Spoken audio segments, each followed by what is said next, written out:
Hello friends, let's continue to follow what's happening in Polish society. We open the Polish press, the publication Rzeczpospolita, and immediately see a very interesting headline. Why is Warsaw killing the goose that lays the golden eggs? What is changing in the life of Polish society, starting from August 22? Pay attention to the calendar, we'll discuss it in this video.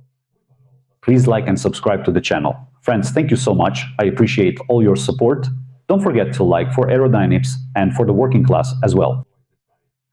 Thank you, yes, and write in the comments, Baldi, why aren't you at the front? Baldi, why aren't you at the seaside? Let's promote this video with your comments. Now, let's get down to business. On August 22, 2026, a new regulation from the Ministry of Family, Labor and Social Policy of Poland comes into effect. According to this document, citizens of 3 countries, Colombia, Georgia and Venezuela, will no longer be able to work in Poland under the visa-free regime. Previously, the scheme was quite simple. You would come to the Schengen area as a tourist, either through a third country or directly. You'll find an employer, get a work permit inside the country and work without any problems. In other words, your status is legalized on the spot. Now, however, officials and the esteemed Polish authorities are saying, enough! This fuels the informal economy and encourages human trafficking and exploitation. From now on, you must strictly apply for a visa at the consulate responsible for your place of residence. It would seem like the government is just taking care of order and legality, right? But let's put aside this bureaucratic sweet talk and look at this process both historically and analytically, without understanding the deep cause and effect relationships.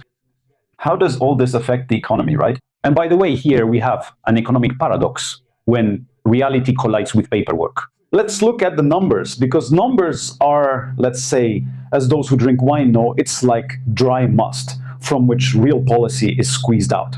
According to a recent report on migration to Poland, cited by Polish economists, the contribution of foreign workers to Poland's gross domestic product, or GDP, made a colossal leap in just 1 year. From 200 billion to 416. Just for a second, that's simply astronomical money for the Polish economy. Construction, logistics, processing, agriculture, retail, the service sector. All these sectors today are dependent on foreign labor, quite heavily. And now, in a situation where Polish companies are catastrophically short of workers, when the demographic slump is draining the country's own labor resources, the government is making decisions that, let's be honest, make it harder for these very hands and feet to come in, and all the other body parts as well. Labor market experts are commenting on this decision and are simply holding their heads in disbelief. Nadia Winiarska from the Leviton Confederation of Entrepreneurs warns that Poland's consular system is not equipped to handle that kind of workload. And Jakub Tomczek from the Folga agency emphasizes that businesses are already paying for weeks and months of waiting for documents with downtime and losses. That is, instead of fixing logistics, the work of the consulates is focused on fighting unscrupulous intermediaries and agencies. By the way, the same point is being made in Latin America too. Some Mr. Rocio Flori Torres. Well, all right. So basically, officials just turned off the tap for them. The question arises, why are you doing this? What logic drives the Polish ruling class when they deliberately hit their own economic base? And friends, there are 3 layers of motivation. So why? If we analyze the political scene in Poland in 2026, we'll see that this measure is not just the foolishness of some individual minister. I got a bit carried away there. A Colombian stepped on my foot in the bus, and now that's it. This is a complex result of the intertwining of 3 key factors. Political populism and simulated control, because the European political landscape in the mid-2020s is experiencing a severe crisis of trust. The right and far-right electoral flank is putting pressure on the government regarding migration. They have to show the masses, show us a firm hand, give us control over the borders. But it's impossible to close the borders with the European Union, and entering into direct conflict with big capital, which needs hundreds of thousands of jobs, is frightening. And what does the bureaucrat choose? He chooses targeted victims. Georgia, Colombia, Venezuela, perfect candidates. On one hand, it's a public example being made of them. Look, we're cracking down on illegal schemes. On the other hand, it's the political price of squeezing the citizens of these countries within the EU itself. Minimal. After all, who will stand up for them at the European level? This is pure simulation of state activity. There you go. There you go. Without any real improvement in security. Next, we have an important point. Second, it's about the redistribution of the migration market and the interests of big capital. Let's not forget that working without a visa through internal legalization gave a certain degree of mobility to the worker himself. For example, he came from Colombia or Georgia, and a person could relatively quickly change employers if they were being openly exploited, right? Well, some Georgian guy might think, damn, are they really giving me a hard time here? No, the salary is low, but there's an agency over there, they pay 2 zlotys more, and that means there won't be 3 people in a room, but 2, or maybe I'll even have a room to myself if they provide housing. That's it. And the introduction of a strict consular visa screening turns a migrant into someone who is completely tied to a specific invitation, a specific agency, a specific visa. The entire legalization chain is now controlled by large organizations and recruitment agencies that know how to open doors at consulates. Let's put it that way. For small and medium-sized businesses, this means ruin and, well, in simple terms, and for large players, it means monopolization of the cheap labor market. And friends, we have a third point. My nose is itching for some reason. What do you think that means? Take a look at the calendar. Maybe it's because Friday is coming. So this is a Euro-bureaucratic gesture towards Brussels.